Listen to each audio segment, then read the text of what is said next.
IPL முடிஞ்ச கையோட இந்தியாவோட வேர்ல்டு கப் வின்னிங் கேப்டனான சூரியகுமார் யாதவ் ரிமூவ் பண்ணிட்டு ஸ்ரேயஸ் ஐயரை இந்தியன் டீம் கேப்டனா மாத்தினாங்க. ரொம்ப வருஷம் கழிச்சு ஸ்ரேயஸ் ஐயர் T20 டீம்ல வந்தது மட்டும் இல்லாம டைரக்டா கேப்டன் ஆனதை பத்தி நிறைய பேர் பாசிட்டிவ் அண்ட் நெகட்டிவா நிறைய கமெண்ட்ஸ் சொல்லியிருந்தாங்க. இது எல்லாத்துக்கும் நடுவுல அவர் முதல் சீரீஸா அயர்லாந்துக்கு போயிருந்தாரு. வரலாற்றுல இது வரைக்கும் நடக்காத அளவு 2 மேட்சுமே இந்தியா அயர்லாந்து கிட்ட தோத்து ஒயிட் வாஷ் ஆனாங்க. சோ அதுக்கப்புறமேட்டு இங்கிலாந்துக்கு டூரை கண்டினியூ பண்ணாங்க. அண்ட் முதல் மேட்ச்ல நல்லா ஆன இந்தியன் டீம் மழைனால அந்த போட்டி பாதிக்கப்பட்டுச்சு. அண்ட் ரெண்டாவது மேட்ச் நேத்து நடந்திருந்தது. அந்த மேட்ச்ல முதல்ல ஆன இந்தியன் டீம் கிட்டத்தட்ட 191 ரன் அடிச்சிருந்தாங்க. அண்ட் எல்லாருமே ரொம்ப எதிர்பார்த்த வைபவ் சூரியவன்ஷி நேத்து மேட்ச்ல டெபியூட் பண்ணாரு. பட் ஆனா அவர் சஞ்சு சாம்சனுக்கு பதில் டெபியூட் பண்ணதை நிறைய பேர் கொஸ்டின் பண்ணியிருந்தாங்க. ஏன்னா வேர்ல்டு கப்ல முக்கியமான மேட்சஸ்ல எல்லாமே நல்ல நாக் அடிச்ச சஞ்சு சாம்சன் ஒரு 2-3 மேட்ச் நல்லா ஆடல அப்படின்றதுனால டிராப் பண்ணிட்டாங்க. இது சரி கிடையாது. அவர் டீமுக்குள்ள இருந்திருக்கணும். மேபி சூரியவன்ஷியுமே கண்டிப்பா டீமுக்குள்ள இருக்கணும். ஆனா அவர் திலக் வர்மாக்கு பதில் வந்திருக்கணும். ஏன்னா திலக் வர்மா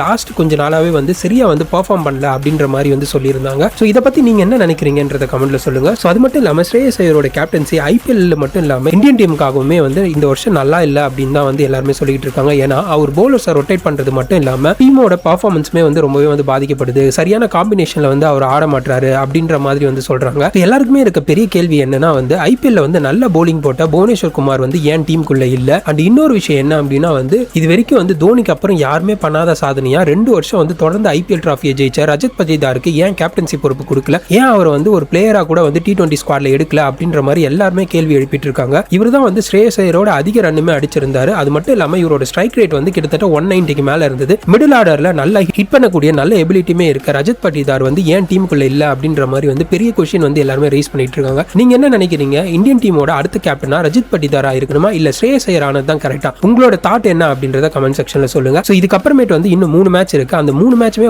தொடர்ந்து இந்தியா ஜெயிச்சா மட்டும்தான் இந்த சீரீஸ் அவங்களால ஜெயிக்க முடியும். பட் ஆனா அதுக்கான சான்சஸ் எப்படி இருக்கும் அப்படின்றத பொறுத்து இருந்தா பார்க்கணும். ஏன்னா அவங்க டீம்ல சரியான பவுலர்ஸ் செலக்ட் பண்ண மாட்டாங்க. லாஸ்ட் மேட்ச்ல நல்லா போலிங் போட்ட பிரின்ஸ் யாதவ் இந்த மேட்ச்ல சேர்க்கவே இல்லை. அயர்லாண்டோட 2வது மேட்ச்ல ஒரு டெபியூட்லயே கிட்டத்தட்ட 3 விக்கெட் எடுத்திருந்தாரு. பட் ஆனா ஃபர்ஸ்ட் மேட்ச்லயுமே இங்கிலாந்து கூட சேர்க்கல. அவர் செகண்ட் மேட்ச்லயுமே அவர் இல்ல. அவருக்கு பதில் பிஷ்னாய் சேர்த்திருந்தாங்க. சோ நேத்து மேட்ச்லயுமே 17வது ஓவர் 2 நோ பால் போட்டது மட்டும் இல்லாம கிட்டத்தட்ட 27 ரன்னுக்கு மேல கொடுத்ததுனால தான் இங்கிலாந்து ஈஸியா ஜெயிக்க முடிஞ்சது. இதுல அவரோட தப்பு பெருசா எதுவும் இல்லன்னு தான் சொல்லணும். ஏன்னா ஸ்பின்னருக்கு ஏன் 17வது ஓவர் கொடுத்தாங்க, இதுக்கு முன்னாடியே ஏன் அவரை யூஸ் பண்ணல, அண்ட் இதுக்கெல்லாம் முன்னாடி ஏன் 3 ஸ்பின்னர் இந்தியன் டீம் ஆடினாங்க. அவருக்கு பதில் பிரின்ஸ் யாதவ் வச்சு ஆடி இருக்கலாம். அப்படி இல்லாட்டினா இந்தியன் டீமுக்காக ஃபாரின் கண்டிஷன்ல நல்லா போலிங் போட்ட முகமது சிராஜா கூட டீமுக்குள்ள எடுத்திருக்கலாம். ஏன் அவங்க எல்லாருமே பெஞ்ச்ல இருக்காங்க அப்படின்றதுமே ஒரு பெரிய கேள்விதான். சோ நீங்க என்ன நினைக்கிறீங்க? இந்த டீம் எடுக்கிற முடிவு எல்லாம் சரிதானா இல்ல அவங்க ஏதாவது சேஞ்சஸ் பண்ணணும் நீங்க நினைக்கிறீங்களா அப்படின்றத கமெண்ட்ல சொல்லுங்க. இந்த வீடியோ உங்களுக்கு பிடிச்சிருந்தா லைக் பண்ணிட்டு மறக்காம நம்ம சேனலை சப்ஸ்கிரைப் பண்ணிக்கோங்க.